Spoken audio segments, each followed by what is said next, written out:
여러분 반갑습니다.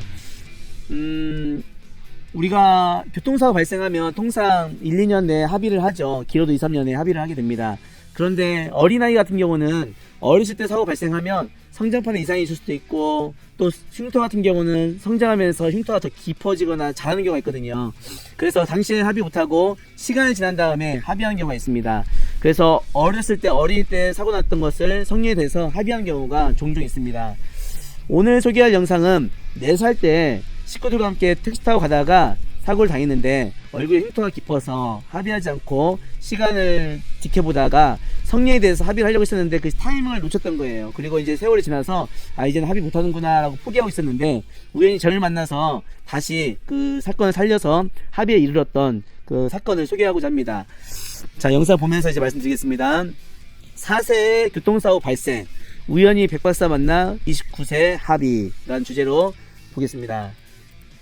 자, 1995년도 2월달에 발생한 사고인데요. 제주도에서 발생한 사고입니다.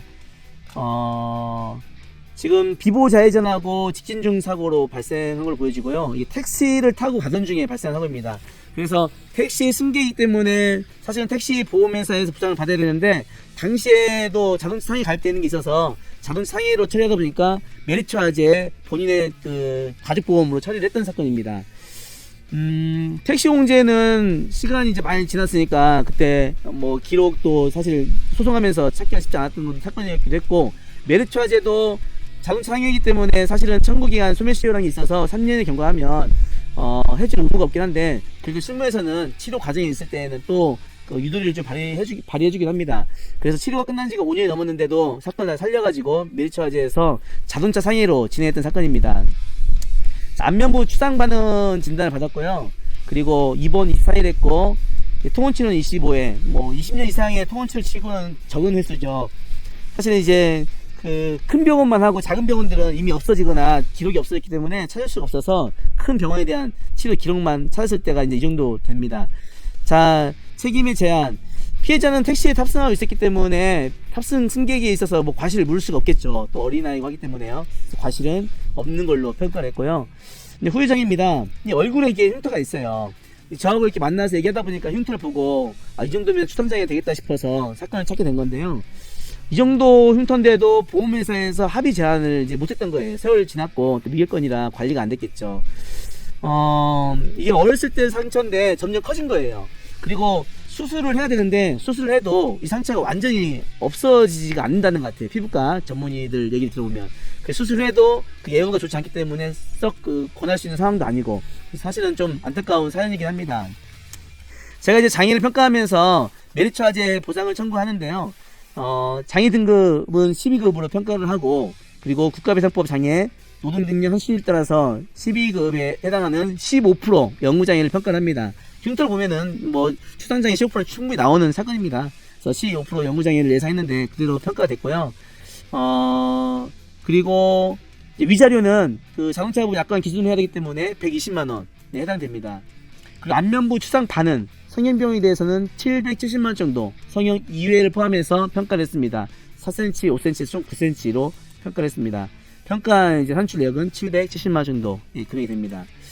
그렇게 해서 금액을 8,400 정도 평가를 했어요.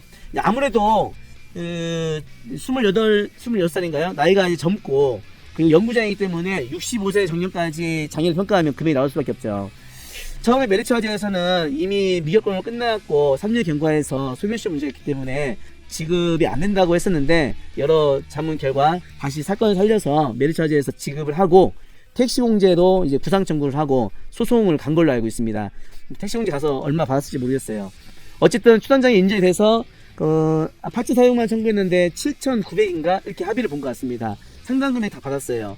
그래서 이분은 사실은 이 자기 트라우마하고 상처잖아요. 그래서 잘 얘기를 안 하는데, 제가 이제 보상 쪽에 있다 보니까 우연히 만나서 얘기를 하다가 자기가 이런 사고가 있었습니다라고 저한테 이제 상담을 하게 된 거고, 저는 또 그 얘기를 듣고 이거 충분히 가능하겠다 해서 사건을 살려서 추적해서 사건을 진행하게 된 거죠. 이것만 이제 말씀드리고 마무리하겠습니다. 저는 이제 보상을 오래 하다 보니까 저하고 밥 먹고 맥주 한잔하고 모임에서 이렇게 섞여서 있다가 자기들이 있었던 이런 옛날 얘기를 하는 경우가 있어요. 또 제가 이제 손아정사다 보니까요. 또는 자기의 그 이런저런 과거 얘기를 하는데 그 얘기를 듣고 제가 보상으로 연결해서 처리해준 경우도 있고요. 그래서 우연찮게 뭐 200~300만 원부터 돈 1000만 원, 2~3천만 원, 크게는 1억, 2억까지 다양하게 보험금을 수령하시는 분이 정말 많습니다. 그래서 보상이라는 게 사실 알면 보상받고 모르면 못 받는 그런 그 분야이기도 하는데요. 이 친구도 다행히 저를 만나서 정말 생각하지 못했던 합의금인데 합의는 다 잊어버리고 생각도 못했는데 다시 사건을 살려서 더 늦기 전에 살려서 25년인가요? 26년인가요? 20년 이상 되는 경과 이후에 이렇게 합의를 잘 하게 됐던 사건입니다. 시간이 지나도 평가가 이렇게 할 수 있다는 것을 참고하시고요.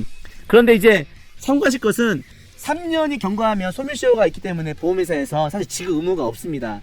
근데 그 3년을 어떻게 계산하느냐? 사고일부터 3년이 아니고 매번 보험회사의 지불보증으로 치료를 받게 되면 그 3년이 연장이 됩니다. 그래서 제가 뭐 피해자가 병원에 한번 갔다 왔다. 보험회사의 지불보증으로 병원에 갔다 오면 그 갔다 온 날로부터 3년씩 연장된다라고 보시면 될 것 같아요. 그런데 이제 이런 거 관리 안 하면 3년이 후딱 넘어가는 경우가 있어요. 그래서 그런 기간을 잘 관리할 필요가 있습니다. 어린아이들 사고했을 때 바로 합의 보지 마시고요. 이렇게 관리하면서 성년이 돼서라도 꼭 합의하셨다는 걸 참고하시면 도움이 될 것 같습니다. 여러분 오늘 영상 여기까지 하겠습니다. 오늘도 시청해주셔서 감사합니다. 여러분 감사합니다.